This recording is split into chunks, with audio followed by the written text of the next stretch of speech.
Ahora a Samuel Martínez, mi colega en el Departamento de Comunicación, a la biblioteca, Francisco Javier Cavijero, que se unieron estas fuerzas, estas instancias para hacer este encuentro, este coloquio. Hemos estado trabajando aquí en la biblioteca el 68 concretamente porque, como saben, quienes vinieron la semana pasada, nos llegó el archivo del periódico El Heraldo de México, el archivo fotográfico. De hecho, ya sacamos una publicación, se llama Otono, mañana se presenta en Palacio de Minería a las 11 de la mañana, y escribimos varios ensayos sobre el movimiento estudiantil y a partir de fotografías que entre la maestra Tere Matabuén y yo seleccionamos para ilustrar este libro. Me he dedicado al estudio de la cultura popular y de la música, sobre todo, por muchos años. Y cuando vi el título que me habían puesto, que era Cultura y Música Popular en la década de los 60, yo pensé que iba a hablar yo sobre la música en el 68, básicamente, pero cuando vi dije, bueno, está bien. Llevo también ya año y medio trabajando en el Instituto de Investigaciones Sociales en la UNAM con varios colegas en un seminario convocado por el doctor Ricardo Pozas Orcasitas sobre precisamente la década de los 60. Entonces, pues es un tema que no solamente yo ya he estudiado, sino que sigo estudiando. Y aquí lo primero que quiero enfatizar, ¿qué pasa? ¿Por qué no sale la imagen? ¿Qué hacemos? No. Sí. Espérame un ratito. No sé, aquí está. Bueno. A ver, yo quiero decir primero que para mí los 60, y hablar de los 60, y quiero enfatizar muchísimo eso y que se les grabe, no son una década. Eso no existe. Son como 2 décadas. De perdida son 2 décadas. Hace muchos años, cuando hice mi tesis doctoral, que quería yo hacer una historia del rock en México en los 60, y que la empecé en 1960 para terminar en Avándaro en 1971, me di cuenta que no era que había en los 60 varios jóvenes y varios estilos y varias maneras de ser, que no tenían nada que ver una cosa con otra, y casi es un poco mágico lo que sucede. Entonces acabé haciendo mi tesis doctoral del 55, que empiezan los movimientos de rock and roll, cuya influencia fue en todo el mundo, y acabé en 1965, donde hace poco se mencionaba al regente Ernesto Peruruchurtu, que tuvo varias acciones en contra de las manifestaciones juveniles desde antes, pero allí acá. Y luego ya podemos ver otro México, otro 60 post este momento. Entonces quiero un poco enfatizar esto y sí desmitificar. Me encanta desmitificar las cosas históricamente. Entonces, bueno, creo que el 68 y los 60 son un gran hito para empezar. ¿Okay? Bueno, entonces aquí quiero hablar de los 60, pero sus antecedentes. Yo me iría sí a estos cambios de paradigmas que se dieron con la aparición del rock and roll desde mediados de los años 50.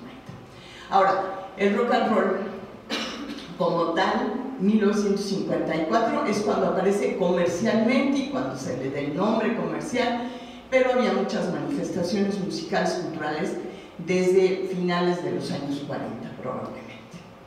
Por otro lado, hay una serie, esto que se llama los baby boomers. Había muchos jóvenes para mediados de la década de los 50, porque precisamente pues habían nacido durante la guerra y pues ya estaban en edad de consumir y eran muchos. Por otro lado, hay otro mito, y yo creo que es el inicio de la mitificación juvenil más reciente, que era el de los rebeldes sin causa. Y todo esto a partir de 2 películas, una que fue El Salvaje, con Marlon Brando en 1953, donde salen estos jóvenes con chamarra de cuero y motocicletas, y luego James Dean en la película precisamente titulada Rebelde sin causa, donde también se hace allí un mito de estos, y son precisamente estos baby boomers que tienen todo, que ya son una clase media, que ya no tienen que ir a trabajar, que ya no están en un país en crisis económica, sino que están más bien en un país con una gran afluencia económica. En medio de este contexto aparece Elvis Presley, que es un personaje sin duda importantísimo, que va a unir, va a ser por un lado este paso de la música afroamericana, de lo que era el rhythm and blues, hacia el público mayoritario blanco, y por otro lado abre la comercialización y la generación de toda una industria juvenil con características culturales muy importantes, y que esto va a no solamente quedar en los Estados Unidos, sino difundirse en muchas partes del mundo. Para quien no conozca a Elvis Presley, aquí está, y le puse intencionalmente esta canción que se llama Tutti Frutti, que la composición es de Richard Penniman, o mejor conocido como Little Richard, un afroamericano. Entonces, ¿qué va a hacer entre tantas cosas Elvis Presley? Va a llevar la música negra al mercado mayoritario blanco. Y particularmente Tutti Frutti tiene un coro que dice Aguapa Pelula Balambambu, que no dice nada. Y para mí es muy significativo porque es precisamente ese decir nada lo que dice todo. Entonces los padres conservadores siempre, ¿cómo estás cantando esa música negra perversa que no dice nada? Entonces yo espero poder, no, pues ven, ya esto aquí, ¿quién me va a ayudar acá? Porque aquí creo que no. Ah, sí, aquí está.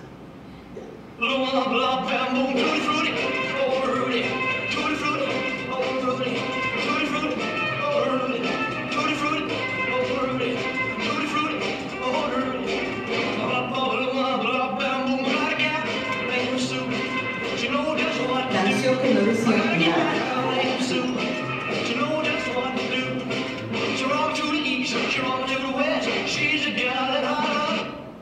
Bueno, vamos a seguir. Entonces aquí ya paso en estos saltos cuánticos por el tiempo, obviamente, a esto que estaba yo diciendo hace un momento. Los 60 son 2 décadas en una. La primera parte de los 60, bueno, ¿cuándo comienza esta década de los 60? Yo creo que en el caso de México concretamente, desde esta época de modernización abierta de la toma de posesión del presidente López Mateos en el 58. Aquí también vamos a ver que hacia 1960 concretamente va a haber una serie de cambios. Por una parte, Elvis Presley regresa a hacer su servicio militar en el ejército, que no había guerra en Vietnam ni nada de eso, fue a hacer su servicio militar a una base estadounidense en Alemania, porque además, claro, después de la Segunda Guerra Mundial, Estados Unidos fue muy listo en dejar bases militares en ciertas partes de Europa, de los países aliados y también de la parte que tocaba de Alemania. Entonces es relanzado Elvis Presley, pero ya como un artista para todo público. De hecho, hay un programa de bienvenida que a mí me parece muy significativo, donde está Elvis Presley cantando con Frank Sinatra, es el que lo recibe. Entonces, Frank Sinatra, que odiaba el rock and roll, que hablaba despectivamente de Elvis Presley, entonces hay una especie de una domesticación y un mayor blanqueamiento de la música juvenil. Entonces, ¿qué quiere decir esto? Miren papás, miren adultos como Elvis Presley, que era este símbolo de la juventud, pues ahora canta con Frank Sinatra, que era su ídolo. Y entonces aquí hacemos una negociación cultural para que vean que Elvis y el rock and roll no está tan mal. Y por otro lado, en 1961, el 20 de enero, toma posesión en los Estados Unidos como presidente John F. Kennedy, que va a ser el presidente más joven y además católico, además muy bien parecido, una figura ya mediática como presidente, y que desde un año antes ya estaba ahí moviendo las aguas y anunciando un cambio importante en los Estados Unidos. El rock and roll va a llegar a México, ¿sí? Y va a irrumpir con una serie de grupos juveniles y artistas. Ahora, fíjense, el rock and roll va a llegar a México desde la década anterior, pero con las grandes bandas se pensaba que era un ritmo de moda anteriormente. Y entonces las grandes orquestas, los cantantes incluían al rock and roll en su repertorio, no se consideraba una música juvenil per se. Pero ya para 1960 las compañías disqueras dicen es imposible no sucumbir ante el rock and roll. Entonces empiezan a darle oportunidad a artistas jóvenes y a grupos de rock and roll jóvenes para que graben y hagan sus interpretaciones. Esto va a ser un gran cambio, porque el mundo del entretenimiento estaba pues básicamente en manos de adultos, con artistas adultos y no jóvenes. Entonces, de hecho, hay grabaciones que se hicieron en 1959 y quedaron enlatadas y van a salir a la venta hasta 1960. 1960 es el año de la apertura. Pero curiosamente, como en los Estados Unidos estaba de moda el twist, entonces vamos a tener una mezcla de que primero decían, bueno, rock o twist, y luego todo era rock, y todo se mantenía como en el mismo espacio. Era básicamente música juvenil, que en ese momento pues no se le llamaba como tal, pero teníamos esta cuestión. Entonces los grupos y los artistas juveniles mexicanos grababan rock, grababan twist, grababan todo lo que podían grabar, y esta industria de la música se va a transformar en México. Entonces van a abrir estos primeros grupos, como les decía, y además me encanta la palabra, porque la palabra, la castellanización de esto fue rock and roll, ¿no? Y las canciones hablan de no rock and roll, sino rock and roll, ya, y es una palabra muy mexicana. Aquí lo que va a suceder es que México entonces, que está desde la presidencia, antes con Miguel Alemán, pero básicamente con López Mateos, en una necesidad de modernidad. Y aquí retomo un poco lo que decía Pedro hace un momento, donde yo creo que en México vivimos, no sé si sea por la Malinche o por la violación o la mezcla de España con México, pero sí somos un país esquizofrénico y lo seguimos siendo absolutamente. Entonces aquí en este momento vamos a ver claramente una expresión de esta esquizofrenia. Por un lado queremos ser modernos.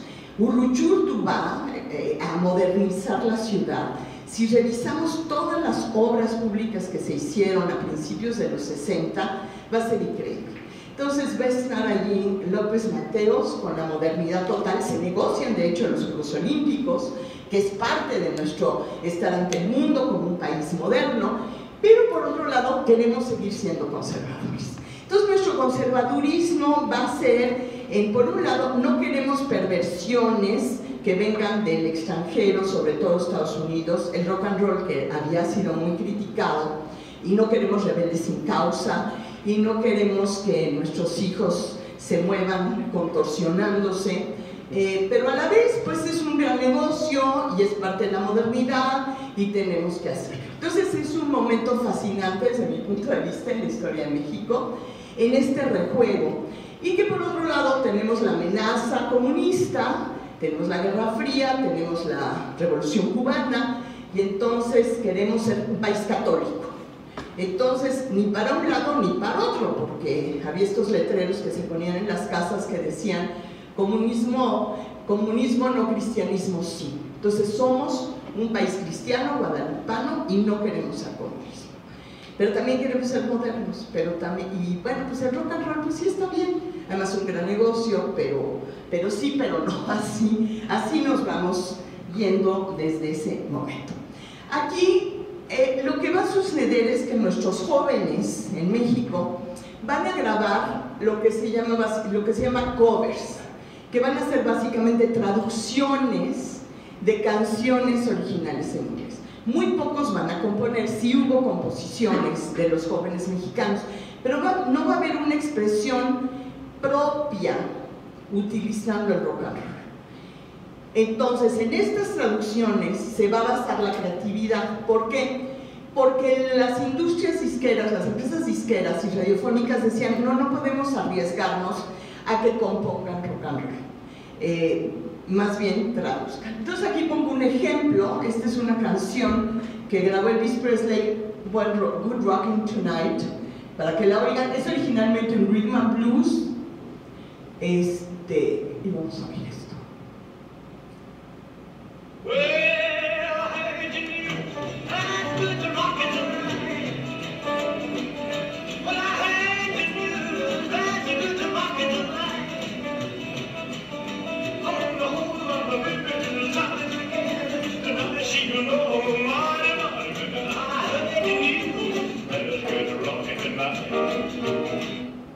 Bueno, y ahora vamos a escuchar a uno de los grupos mexicanos, los Teen Tops, cuyo vocalista era Enrique Guzmán, en su propia versión de Good Rockin' Tonight.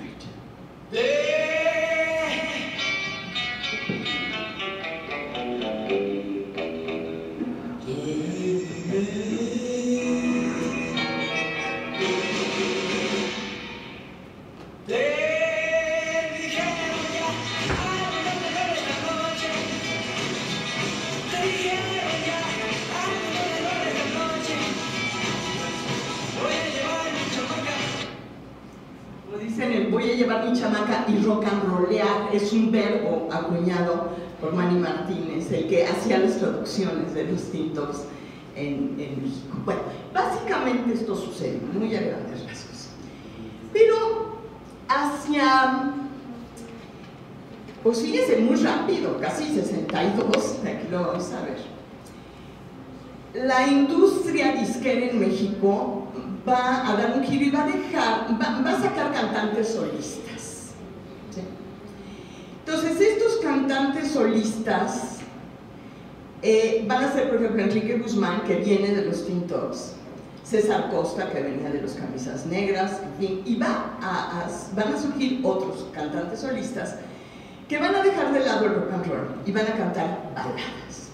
Aquí es muy interesante porque básicamente las baladas que se cantaban eran traducciones otra vez del italiano. Estaba muy de moda el festival en San Remo y había un gran boom de la música popular en Italia en ese momento, entonces pues era muy fácil traducir canciones. Esto que vamos a ver es Enrique Guzmán, 2 años después de rock and rollear con los Teen Tops, uno de los mejores grupos de rock and roll que tuvimos en este país, y con una canción, Payasito, que originalmente es compuesta por un italiano, Tony Randazzo, que en Estados Unidos la grabó Frankie Avalon, que era otro baladista conocido a principios de los años 60. Entonces vean el cambio radical del rock and roll a, sobre todo Enrique Guzmán, ¿verdad?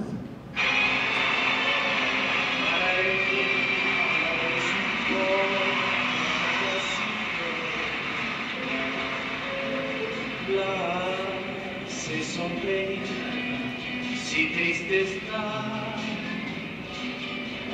esconder tu pena en el fondo de ti, para que no te vea llorar.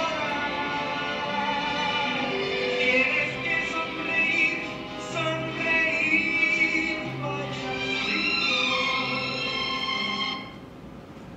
Mi teoría es que las compañías disqueras que antes grababan grandes orquestas y de repente grabaron grupos con 4 o 6 miembros, estaban perdiendo mucho dinero. Entonces aquí tenemos, por ejemplo, la orquesta de Chuck Anderson, que era una súper orquesta, pues de nuevo haciendo los arreglos y muchos miembros de la orquesta tocando y acompañando a Enrique Guzmán. Entonces, pues era más fácil controlar a uno que controlar a 6 jóvenes, ¿no?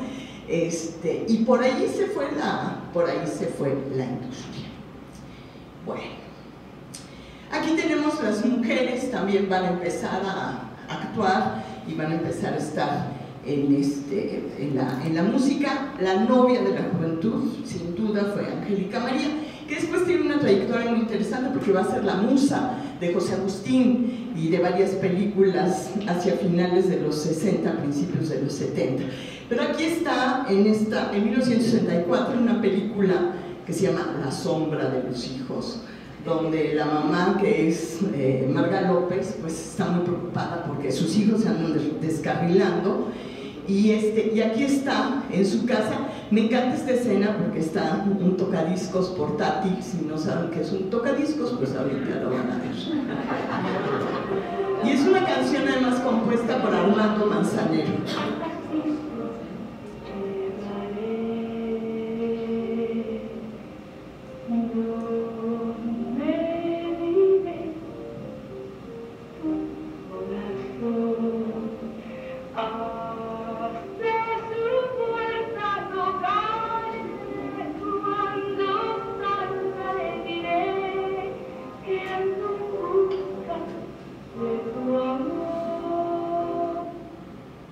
Sábado 3 de marzo estarán juntos por última vez Angélica María, Enrique Guzmán, César Costa y Alberto Vázquez en el Auditorio Nacional. Así que bueno, inician los cambios. ¿Qué va a pasar? Aquí vamos a tener nuevos paradigmas y fíjense cómo van a ser muy rápidos. Por un lado, en 63, en noviembre, van a asesinar al presidente John F. Kennedy y eso va a ser un golpe y un susto para la Guerra Fría, que se pensaba ya va a empezar la Tercera Guerra Mundial. ¿Quién lo asesinó? ¿Qué pasó? Fue una conspiración, a la fecha sigue siendo un misterio, pero pone a los Estados Unidos, que estaban en plena ebullición, en una tristeza y una depresión, y al mundo también, pues todos tan cerquita, nosotros de Estados Unidos pues muy asustados. Toma posesión el vicepresidente Lyndon Johnson como presidente ya de Estados Unidos, un hombre mayor, nada bien parecido. Entonces hay un contraste fuerte entre una imagen y otra.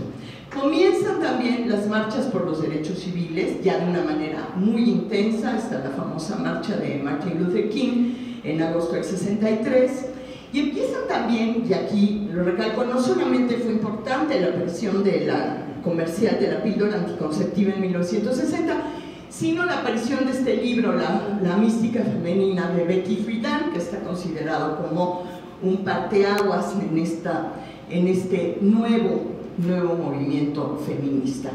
Y en México va a empezar un movimiento de jóvenes estudiantes, que eran los residentes médicos entre 1964 y 65. Para mí este es el momento real del inicio de los movimientos estudiantiles, no el 68. Este fue el primer momento, porque eran jóvenes, clase media, un movimiento urbano, con todas estas características, ¿sí?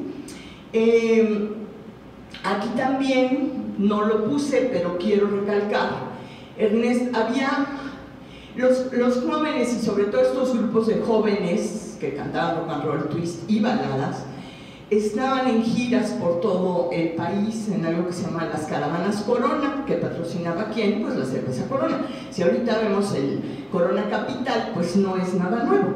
Corona hacía esto y llevaba estas revistas por todo el país.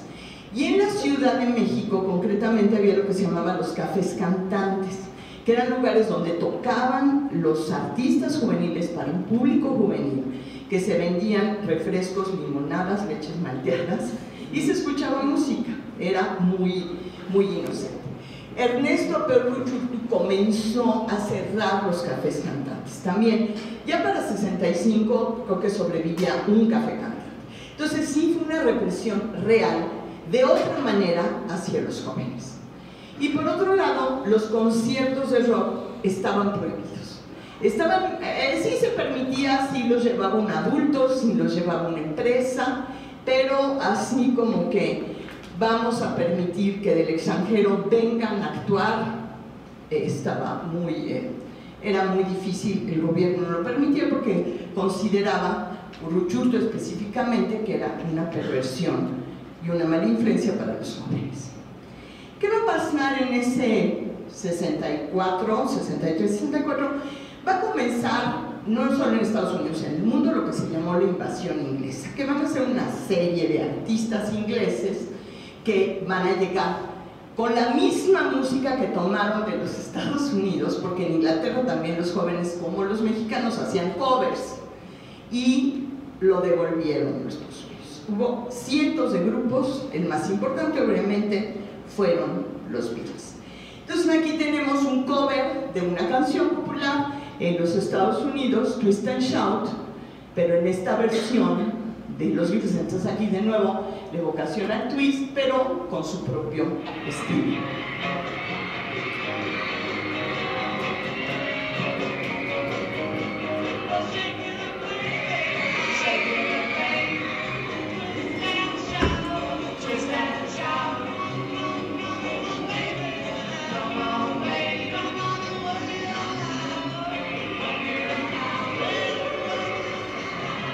De la Beatlemanía y la gente que enloquecía por los Beatles. Podemos seguir la historia de la cultura también por los peinados, ¿no? Elvis Presley tenía un gran copete con vaselina, los Beatles ya se bajaron el cabello y después el cabello creció y creció. Bueno, y aquí tenemos a los Beatles en su propia composición y pues nada más oigan esto, o sea, la verdad era un bolero. Un bolerito de Paul McCartney. Chunta, chunta, chunta. Es maracas.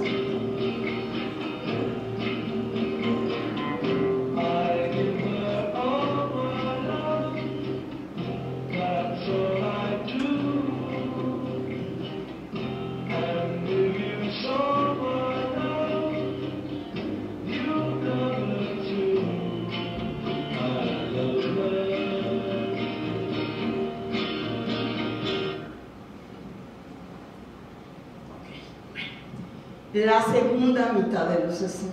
Entonces, bueno, aquí más o menos.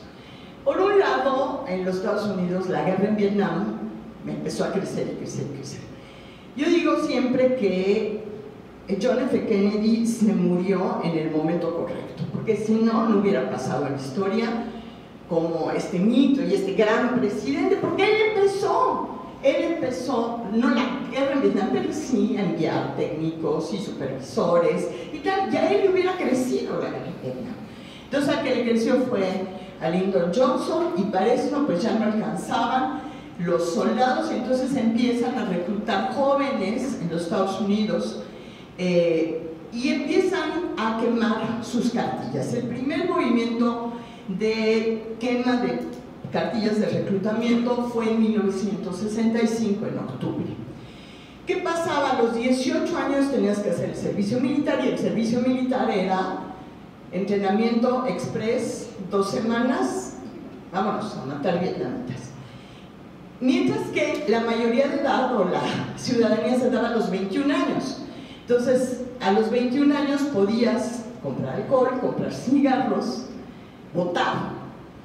Pero a los 18 ya podías matar vietnamitas. Entonces, bueno, este movimiento, todo este fenómeno va a empezar a permear el mundo, porque de nuevo es parte de la Guerra Fría, ¿no? Es parte de este imperialismo, como se le decía en los 60, ¿no? El imperialismo yanqui contra los vietnamitas, ¿no?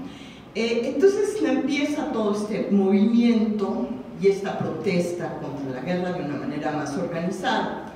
Por otro lado, y aquí lo puse porque me encanta, aparece en 65 también el Ford Mustang, que va a ser como el auto emblemático de estos tiempos, de esta modernidad, de esta liberación, que siempre se pensaba en liberación, se pensaba en este automóvil. Bob Dylan, el cantante folk, va a empezar a incursionar con instrumentos eléctricos y es abucheado en el Festival de Newport y lo sacan. Porque no puede el folk tradicional tocarse con instrumentos eléctricos. ¿Sí?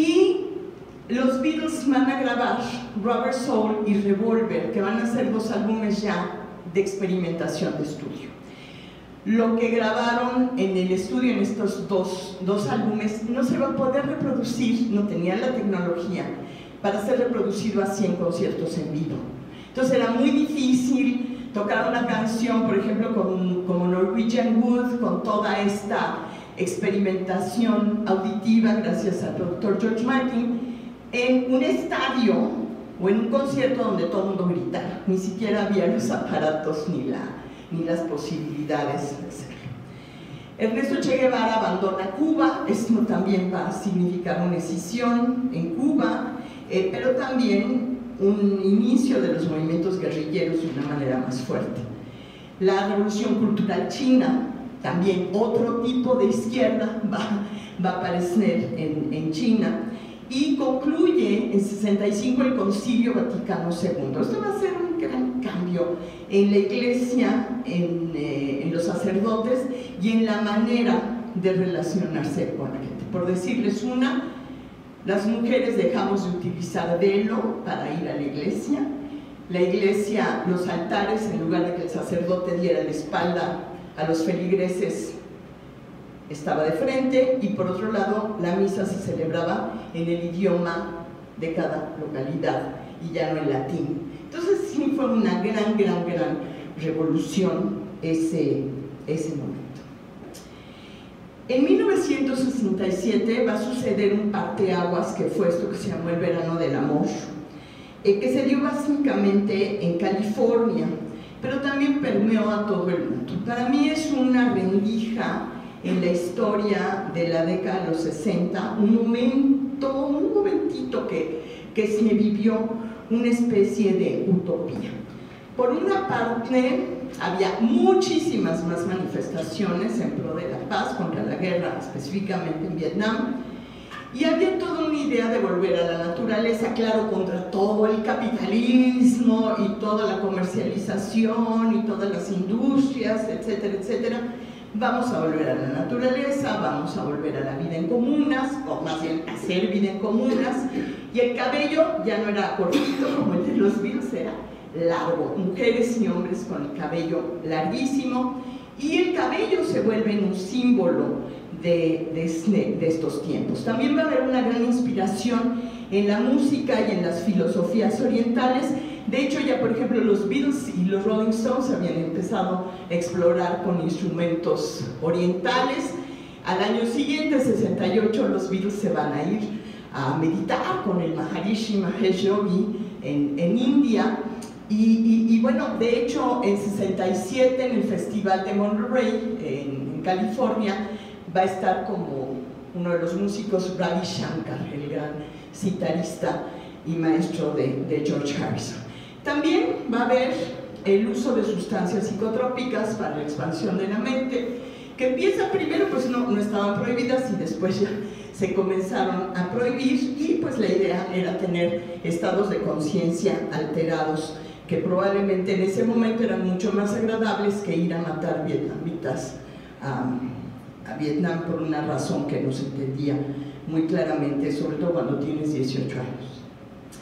Aquí este es un fragmentito de los preparativos del Festival de Monterey en 1967, y esta canción, que es una especie de himno. San Francisco, la ciudad de San Francisco, se vuelve en esta meca, no solamente de la música, sino de la cultura. Miren, aquí atrás, antes de que corra, un típico camión de la cultura hippie con todos los grafitis psicodélicos, y bueno, pues aquí se están instalando.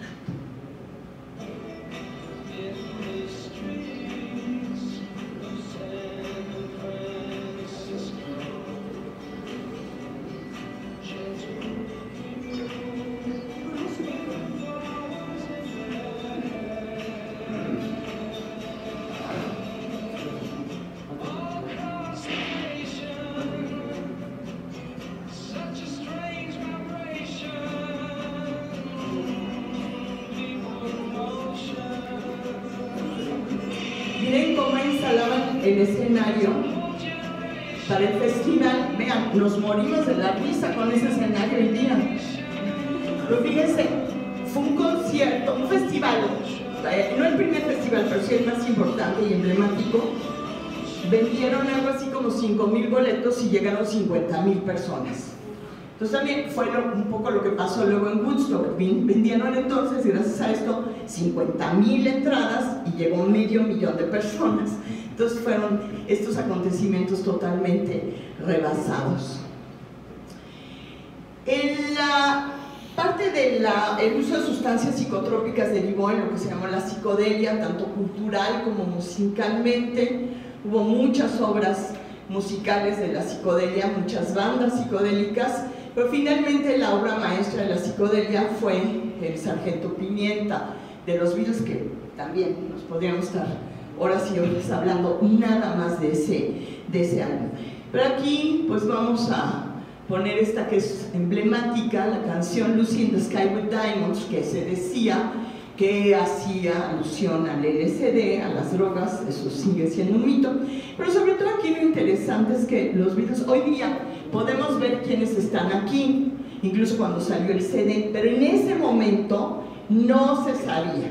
Entonces parte de la cultura psicodélica era estar descubriendo a ver quién estaba y quién era.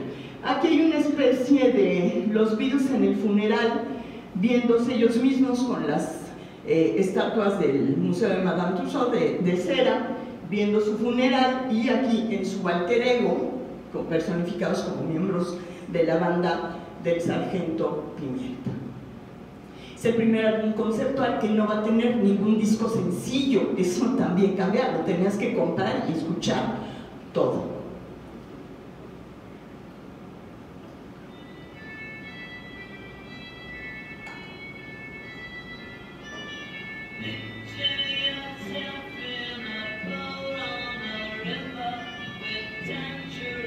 Así la psicodelia.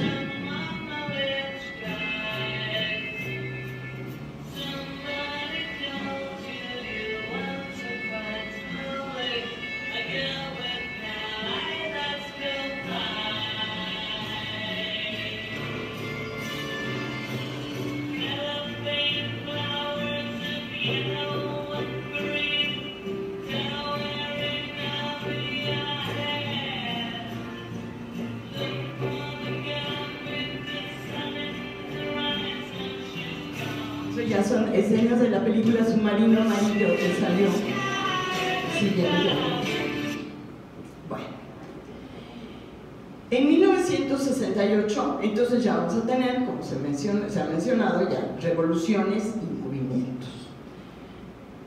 Y aquí pues ya van a ser revoluciones con causa, ya se menciona la primavera de Praga, el mayo en París, Montevideo, Tlatelolco, y también el asesinato de Martin Luther King y el asesinato de Robert Kennedy, que otra vez van a ser situaciones que independientemente de que sucedan en los Estados Unidos van a tener esta repercusión en el resto del mundo. Va a haber otro tipo de rebeliones culturales, más bien la obra Hair, otra vez esta loa al cabello, se estrena en Broadway en abril del 68. Y va a haber también en agosto del 68 la Convención Nacional Demócrata, donde van a aparecer estos famosos yippies, el Youth International Party, el Partido Internacional de la Juventud, que eran como los hippies politizados de ese momento. Entre ellos Abby Hoffman, Jerry Rubin, Tom Hayden, que después fue gobernador. Entonces es muy interesante cómo pasaron de esas rebeliones a puestos políticos, a puestos ecologistas y demás. Pero en ese momento pues también era muy fuerte retar a la autoridad, inmiscuirse, postularon un cerdo en la Convención Nacional Demócrata. Entonces bueno, ya no querían ya a Johnson, entonces pues sí, hacían de las suyas. Me da risa porque por ejemplo Abby Hoffman se puso una camisa con la bandera, hecha con la bandera de los Estados Unidos, y lo metieron a la cárcel. Y hoy día, bueno, vemos la bandera de Estados Unidos en tantos lugares, ¿no? Y ya se volvió parte de la cultura, pero era algo, en ese momento era algo intocable. Y en México, pues fueron los Juegos Olímpicos y este momento de rebelión, que fue el saludo del Black Power de John Carlos y Tommy Smith. Por cierto, en un paréntesis, en los archivos fotográficos del Heraldo de México, esa fotografía de esa escena no existe. Entonces, sabemos que el archivo fue escarbado, creemos que hay muchas fotografías que no existen, pero ahora que hemos estado buscando para una exposición que vamos a hacer de Juegos Olímpicos y movimiento estudiantil, esa foto no la hemos encontrado. Entonces es muy extraño, ¿no? Que no haya pasado. Y por cierto, también hablando de esto y de nuestro archivo fotográfico, algo que encontramos y que probablemente lo escucharon de la maestra Teresa Matabuena, los mismos fotógrafos que en la mañana iban a tomar a los deportistas a Villa Olímpica, en la tarde iban a fotografiar el movimiento estudiantil. Entonces es ese México otra vez esquizofrénico, con dos escenarios que estaban sucediendo simultáneamente. Llego a esto de la banda sonora del 68, porque bueno, estamos en el 68, hay muchísimos libros escritos del 68, y va a haber más libros escritos del 68, es inevitable. Pero ¿qué se escucha? ¿Qué se escucha? Imagínense. Ya aquí, por un lado, el movimiento estudiantil, entre todos sus gritos y consignas, era anti-Estados Unidos, entre todo, y era fuera gringos de Vietnam, era una de las consignas, o Ho Chi Minh, o Che Guevara, eran parte de las consignas. Era un movimiento de izquierda, lo que era la izquierda en ese momento, pero a la vez había muchas facciones de izquierda, pero bueno, digamos que era un movimiento de izquierda en contra del imperialismo también, pues, porque era parte de las contras. Y la música, va a haber grupos que van a empezar a hacer música folk o de protesta, a la usanza un poco de este primer Bob Dylan, de John Baez, de lo que se cantaba con guitarra acústica, de lo que se cantaba en las manifestaciones en otras partes del mundo. Va a haber un grupo que se llama Los Folcloristas. El líder de los folcloristas, René Villanueva, lo escuché decir: es que enchufar una guitarra es enchufarse al capitalismo. No podemos usar guitarras eléctricas. Entonces ya, ser joven te ponía del lado de, un poco como decimos en la Víbora de la Mar, ¿con quién te vas? ¿Con melón o con sandía? Si vas a estar en el movimiento, pues tienes que no escuchar rock, y menos porque el rock es producto del imperialismo yanqui. Feo, eso. Pero por otro lado, pues ¿qué música había? Entonces van a surgir estos cantantes más folk que van a rescatar canciones, corridos de la revolución, canciones de movimientos obreros, canciones tradicionales y canciones que van a hablar pues de cuestiones sociales. Entonces, por ejemplo, tenemos a Margarita Bauche, que por cierto la vi en un concierto el jueves pasado, y pues era nuestra John Baez mexicana.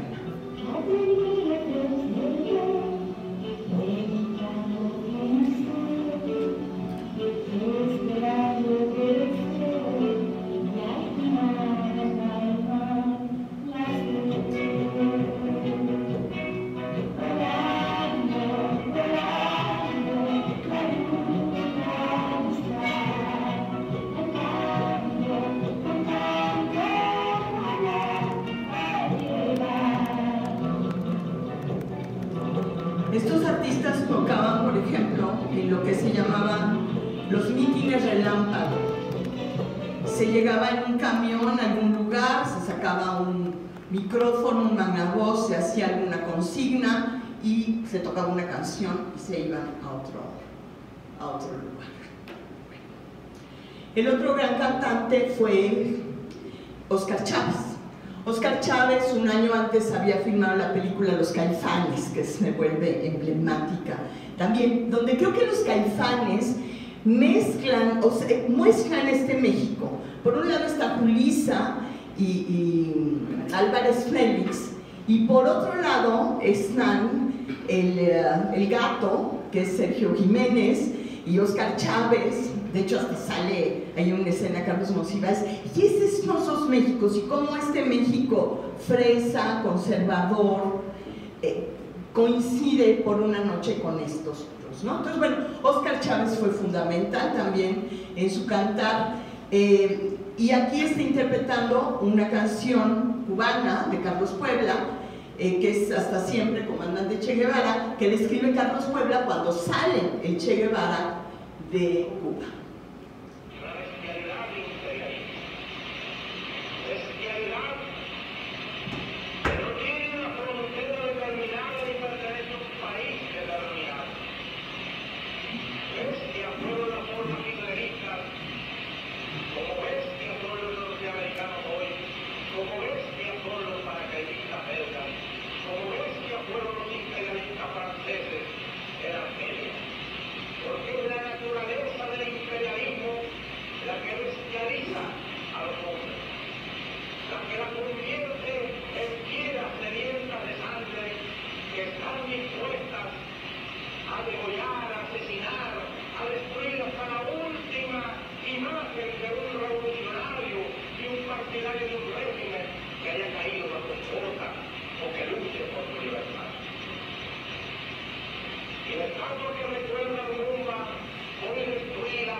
Pero ¿qué pasa? 1968, para mí, pues es el himno de la década. Otra vez los Beatles, y John Lennon compone la canción Revolution a propósito de la revolución, de los movimientos del mayo del 68, y va a criticar precisamente todas las marchas, todos los movimientos. Dice, bueno, pues si quieres hacer una revolución, pues más bien hay que ver por dónde, ¿no? Pero así marchando y cargando carteles de Mao, del presidente Mao, yo creo que no vas a llegar muy lejos. Vamos a tener ya unos Beatles diferentes, ya con cabello muy largo, ya muy metidos en sustancias psicotrópicas. ¿Y por qué sí vamos a querer a los Beatles? Pues porque eran ingleses, aunque cantaron en inglés. Y había allí un rejuego medio extraño, pero finalmente se vuelven en esta banda sonora a nivel internacional del 68.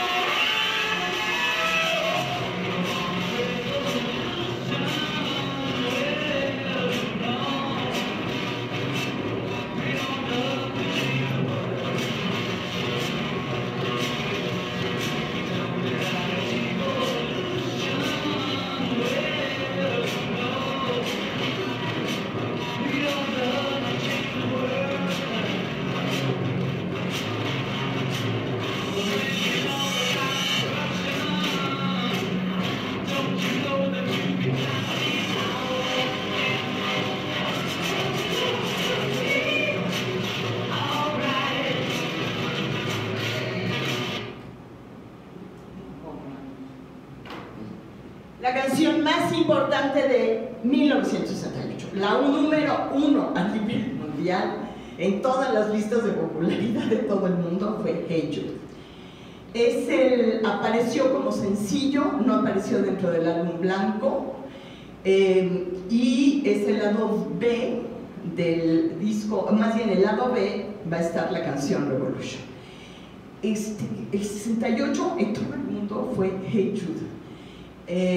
Aquí se supone que es una canción de Paul McCartney, le escribe para Julian Lennon, el hijo de John, que estaba muy abandonado y solo, y le decía, se iba a llamar Hey Jules, que era como le decían a Julian, y finalmente pues acabó en Hey Jude, también con una letra un poco pues en ese momento todos le queríamos encontrar simbolismo a todas las letras de las canciones y a ver qué era lo oculto, que si eran las drogas, que si era la heroína, que si a qué se refería, pero al final es una canción de una gran nostalgia y añoranza.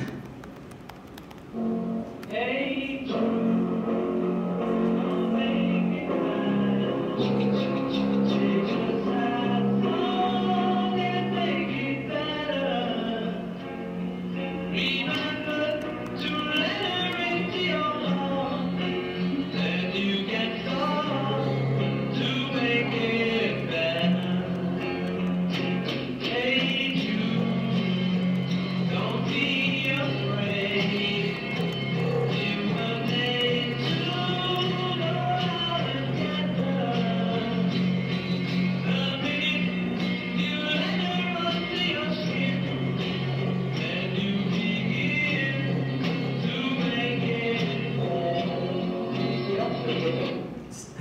George Martin con el otro George Harrison, el quinto Beatle. Bueno, ¿qué pasaba en México? La canción número 1 y el artista número 1 en México en 1968 fue el cantante español, baladista Rafael.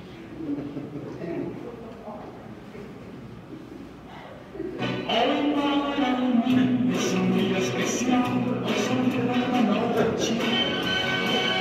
Hoy vivir lo que el mundo está, cuando el sol ya se esconde. Hoy la luna, una dulce canción, a la luz de la luna. Y una ilusión besar a mi amor, como lo besé nunca. ¿Qué pasará? ¿Qué misterio habrá?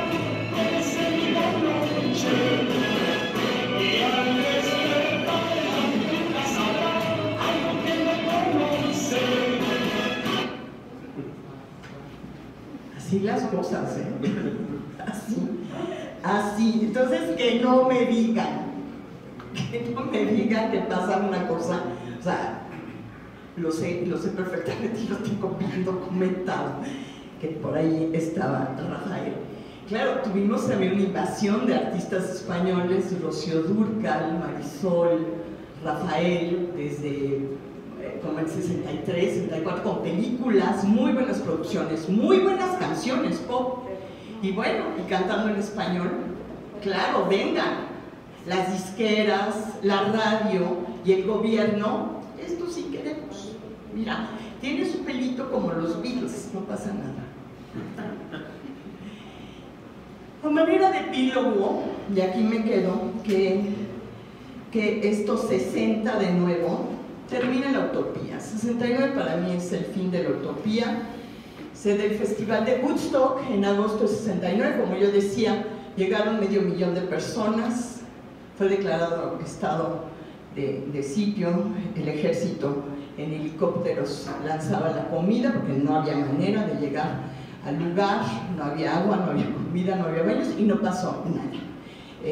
Sobrevivieron. Cuando a Abby Hoffman lo llevan a la cárcel y le dicen lugar de residencia, contesta Woodstock Nation.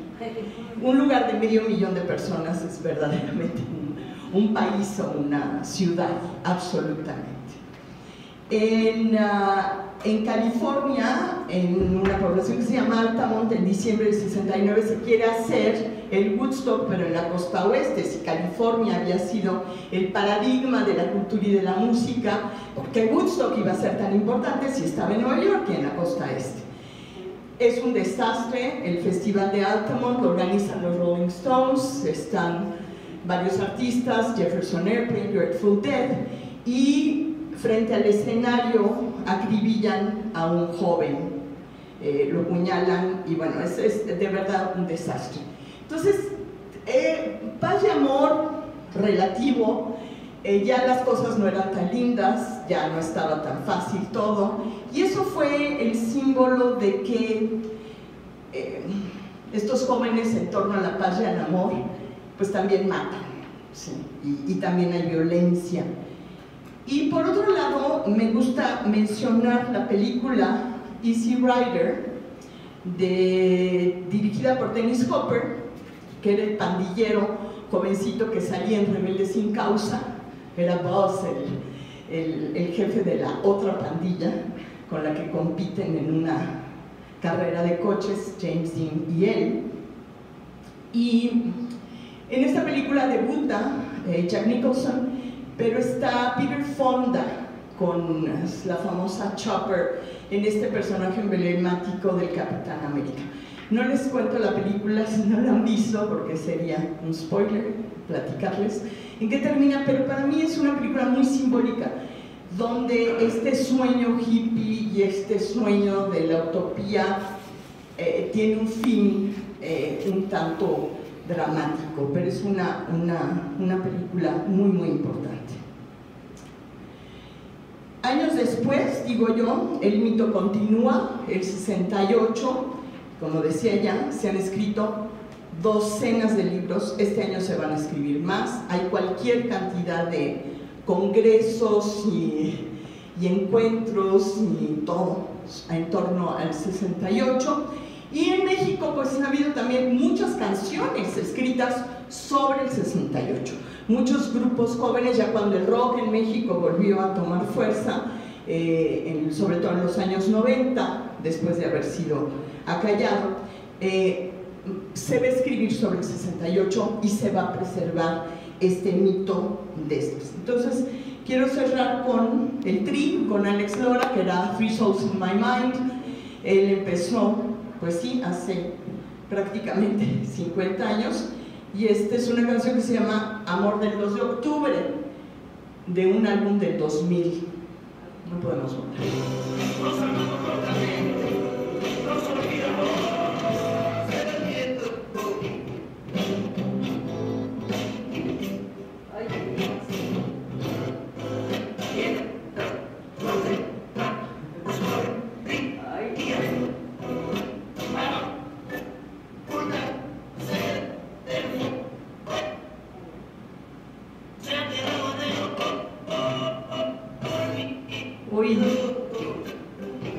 Bueno, la pueden escuchar.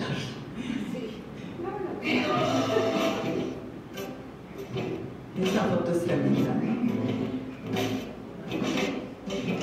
¿Quién sabe qué pasó aquí?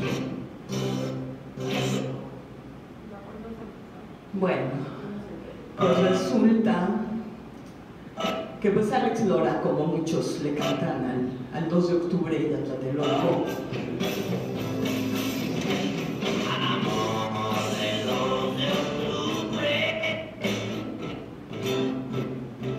creo que lo dejamos ahí.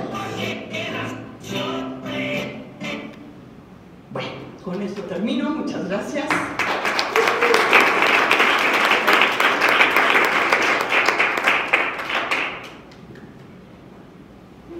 Muchísimas gracias, increíble exposición. Veloz exposición. Veloz, pero increíble. Antes de darles la palabra, por si alguien tiene alguna pregunta que hacerle a la doctora, yo quiero confesar, ya les dije el otro día, yo soy modelo 68, o sea, cumplo años este año. Crecí, me considero muy representativa de esa clase media mexicana. Bueno, pertenecí a una familia católica tradicional, bla, bla, bla. Yo crecí con Rafael, con toda esa onda fresa, Angélica María, todo eso fue mi cultura sentimental, de verdad, fue parte de la cultura sentimental que yo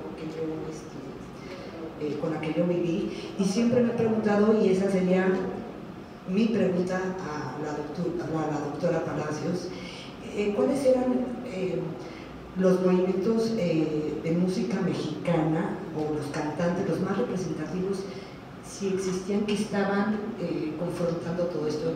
¿La Baby Batis, los Batis ya estaban o no? Y les doy la palabra. A ver, es que yo creo que no había confrontación musical.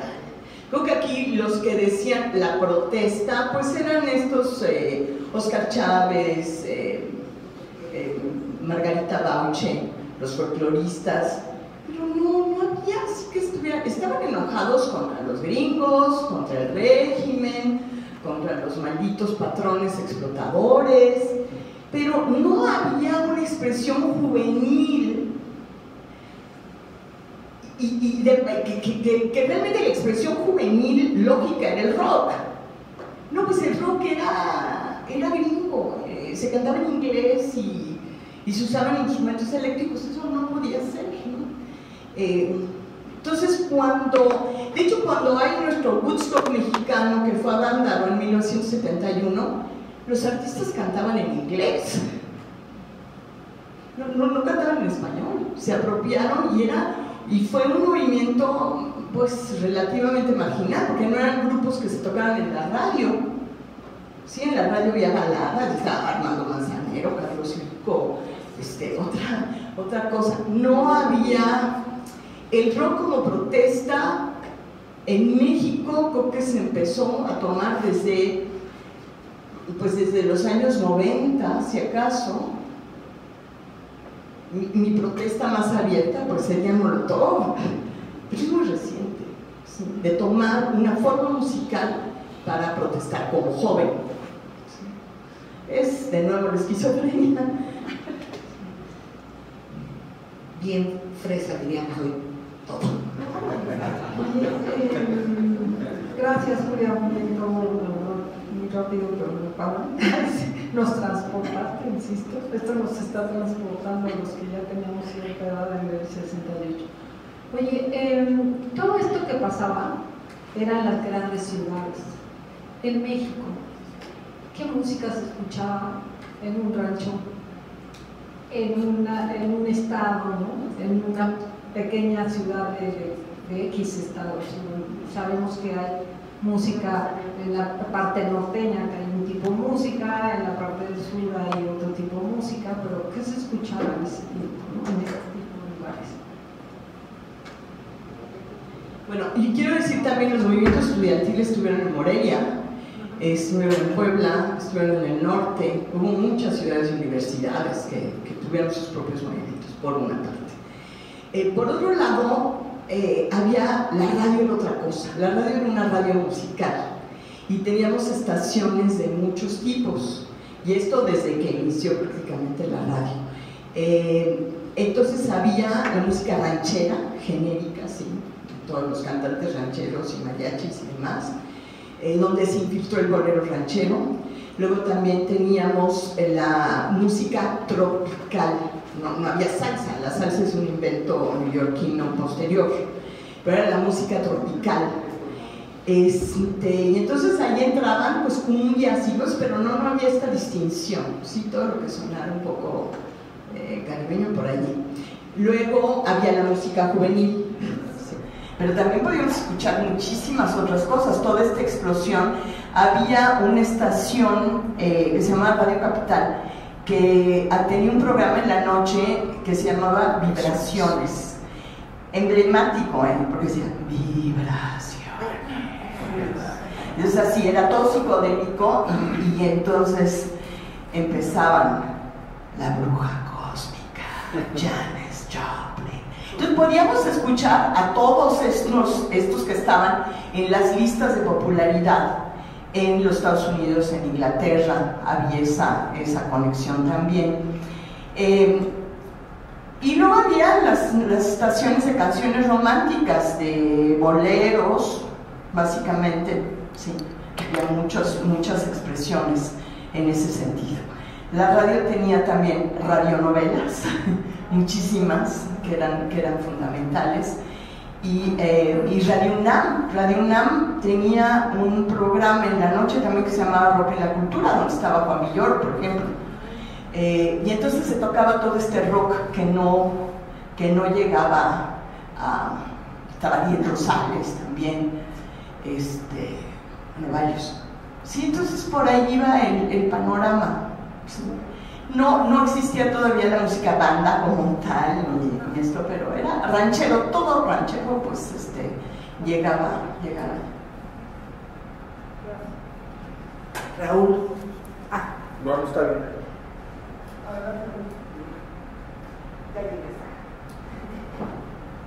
Yo nada más rápido un apunte.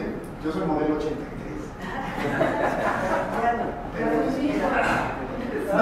Tres comentarios. Cuando puse los Beatles, yo recuerdo a mi mamá que me decía: los Beatles son fresas, yo soy rudo y escucho los Rolling Stones. Claro. Mi jefa era metalera y escuchaba los Rolling Stones. La ironía de los grupos que cantaban en inglés era que, y la música, entiendo, del 68 era que las canciones eran Simpatía por el Diablo, Ella es una arcoíris, Enciende mi fuego, no era Light My Fire, no era Sympathy for the Devil. Sí, es precioso. Píntalo de negro, ¿no? Es precioso. Y entonces había también una obsesión que además se transmite, perdón por traer a Molina también al deporte, ¿no? De jalar todo al castellano, traducirlo, ¿no? De tal manera que no solo la música era el tiro de esquina, no es correr, ¿no? Esas cosas. Y la tercera me llama mucho la atención cuando dices, había una psicosis, no sé, de tratar de encontrar el sentido de todas las canciones. Y entonces, lo que me viene a la mente es que también el artista antes tenía una intención de decir algo. Por lo tanto, la música tenía una intención de tener cierta calidad, cierto orden, cierta estética, Y perdón que lo diga, pero desafortunadamente, pues ahora, como es la inmediatez, ¿no? Y es sacar un despacito para tener 1 millón de vistas en YouTube, entonces se ha perdido mucho esa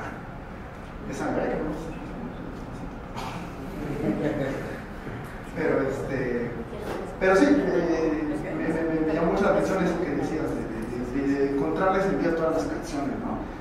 Y si uno ponía disco al revés, ¿qué decía? O incluso de la estética de los mismos portadas, ¿no? De que a mí también me tocó tener LPs, donde uno se la pasaba escuchando en el LP y dándole la vuelta al disco y tratando de encontrarle con la portada, ¿no? De por qué Paul McCartney aparece con un gallo levantado, y por qué se murió, no sé. Así era, y si Paul McCartney estaba muerto, y que sí, porque sale descalzo en la portada de Abbey Road, etcétera, etcétera. Creo que eso, mira, por ejemplo, Sgt. Pepper es el primer álbum en la historia que trae las letras de las canciones impresas. Antes de eso solamente había algunas revistas donde estaban había una que se llamaba Hit Parader en Estados Unidos que sacaba algunas letras de canciones, y esas letras de canciones, en México había una que se llamaba Notitas Musicales, donde ponían también las letras, pero era la única manera que podías saber qué era lo que estaban diciendo y leer la canción y seguir la canción. Entonces, bueno, imagínense, Sargento Pimienta, yo no creo que muchas veces haya sido una intencionalidad. Yo creo que los 60, o esta parte de los 60, era divertido. Se hacían las cosas porque, pues está muy bonito. Ahorita precisamente en el lunario del Auditorio Nacional hay una exposición del making of del fotógrafo de Sargento Pimienta, la acaban de inaugurar, vayan a ver. Es interesante porque pues se están divirtiendo, la verdad. Michael Cooper fue el fotógrafo. No había, bueno, vámonos a poner así, no hombre, a ver, ¿qué hacemos? Sí, yo creo que era un tiempo muy espontáneo, por eso también parte de esa cultura son los happenings. Las cosas sucedían, sí. Y claro, con la alucinación, pues buscaba saber qué querrá decir esto, qué querrá decir con esta letra de la canción, qué querrá decir con esta fotografía. Y era parte de la cultura, y parte de entretenerte con eso. Nadie te estaba traduciendo ni diciéndote cuál era la intencionalidad. La intencionalidad la construías tú a partir de la apropiación. Sí, y eso hacía fascinante el tiempo. Sí. Ahora, por otro lado, esto de las traducciones de las letras sigue en Radio Universal. Bueno, el Cuarteto de Liverpool, ¿no? Le siguen llamando. Las canciones tenían unos títulos en español rarísimos. E incluso las ediciones de los discos en México les ponían esas letras de canciones, esos títulos. Rarísimo, rarísimo. Bueno, no rarísimo, pero un poco también lo que pasaba con las películas. Si vemos cómo las nombraban en México, bueno, eran unas aberraciones, sí, sí. Por ejemplo, Easy Rider le pusieron Busco mi destino. Bueno, en fin, es otro tema que me apasiona, pero ahorita. ¿Quién más? Antes que nada, gracias a ustedes para esta oportunidad ahora, para oír esta ponencia. Y Julia, gracias por presentar las memorias y recuerdos de mi vida. También un comentario sobre, bueno, creo que hay un parte de aguas importantísimo entre la película El Salvaje y La Rebelde Sin Causa. Porque Marlon Brando y El Salvaje y los otros motociclistas fueron a un bar y toca discos, no sé exactamente. El jukebox, la rocola. Rocola. Y para una canción salvaje, no era una canción rock and roll, era Dizzy Gillespie y jazz. Exacto. Pero en El Rebelde Sin Causa, la pista de sonido es rock and roll. Hay una gran diferencia entre jazz y rock and roll durante estos 2 años. Claro. Para mí es un gran papel. La pregunta, ¿qué es la importancia del jazz y la formación de rock and roll? Toda. Gracias, sí. No, fíjese algo muy interesante. En México, en los años 50, los primeros grupos que empezaron a tocar rock and roll fueron grupos de jazz, porque era muy fácil pasar del jazz o del combo del jazz a tocar rock and roll. Y en las primeras películas de rock and roll de los años 50 tenemos grupos de jazz. Entonces están con el contrabajo, con el piano, no con los instrumentos eléctricos todos, como ya en los grupos de rock and roll de los años 60.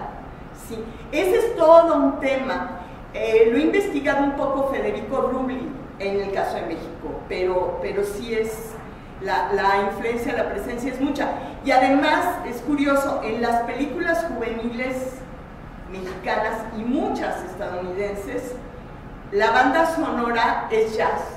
Y el suspenso lo hacen, sí, cuando esté en peligro un joven o van a hacer un asalto, toda esta rebeldía, ponen música de jazz. Sí. Nuestra última pregunta, tenemos que hacer un receso, si no, no nos da tiempo y podemos, espero, platicar un rato más con la doctora Julia y el profesor William Beasley antes de que se vayan, si es que nos dan una oportunidad. Gracias, bueno, igual felicitarte por tu buen trabajo y bueno, solo 2 comentarios a anexar a esta interesante plática. Número 1, cuando estaba viendo la portada del Sargento Pimienta me vino a la mente porque soy yo muy aficionado a la época de oro, en este caso de Tintán, y precisamente está documentado de que Tintán fue invitado a participar en esta imagen, pero por alguna razón él no le interesó ser parte de esta imagen tan importante. Y pues qué interesante hubiera sido haber podido ver al Pachuco de Oro en algo tan importante como lo fue el álbum de Sargento Pimienta. Y el número 2 es que dentro de los movimientos musicales aquí en México, y comentando la pregunta que hacía aquí la compañera de qué es lo que se escuchaba en otras provincias. Yo vengo de Sonora, y lo que mis papás escuchaban, lo que mis tíos escuchaban en ese momento era un grupo de rock and roll musical mexicano llamado Los Abson, famoso porque vienen de una ciudad que es de Sonora que se llama Agua Prieta. Entonces la unión de Agua Prieta, Sonora, es donde resurge el nombre de Los Abson, y la canción que culmina o que todo el mundo reconoce es la canción famosa llamada Fue en un café, que es el cover de una canción en inglés que se llama Under the no sé qué. Under the Boardwalk. Ok, pero Fue en un café. Ahorita todavía las generaciones de mi edad, incluso más jóvenes, siguen escuchando esta canción, al grado de que uno va al béisbol en Hermosillo a ver los Naranjeros y ponen segmentos de ciertas canciones de Los Abson en pleno partido. Qué bonito. Muy bien. Tenemos que hacer un recesito. Receso, respondo rápido. Sí, claro. Lo de Tintán es un mito, es otro mito. Yo he escuchado muchas versiones de que sí, que no, que lo invitaron. Parece ser que un sastre que les hace Tintán hizo los trajes del sargento Pimienta. No sé bien la historia, pero creo que no. Lo que sí es que hay un árbol de la vida mexicano en la portada así que bueno, ahí está México, digamos, por una parte. Y como en 65 llegaron muchos grupos del norte de México, de Tijuana, bueno, llegó Javier Batis, los Rocking Devils, los Abson, los Duk Duks de Durango, y traían toda esta influencia de música de Estados Unidos. Entonces, por ejemplo, traían metales, traían saxofones y otros instrumentos que los jóvenes mexicanos no estaban muy familiarizados, y traían más esta onda de blues y de rhythm and blues que en la frontera pues se podía escuchar. Entonces, sí. Una cosa muy rápida, nada más les comento, si quieren conocer mucho más de esto, porque lo que nos dijo Julia es una gotita de todo lo que tiene. Su tesis doctoral la pueden consultar aquí, justamente la historia del rock mexicano de 1955 a 1965, es así. Ustedes dirán si se pueden extender, y las sugerencias que ella misma les puede hacer para sus investigaciones, si es que les llama la atención. Gracias.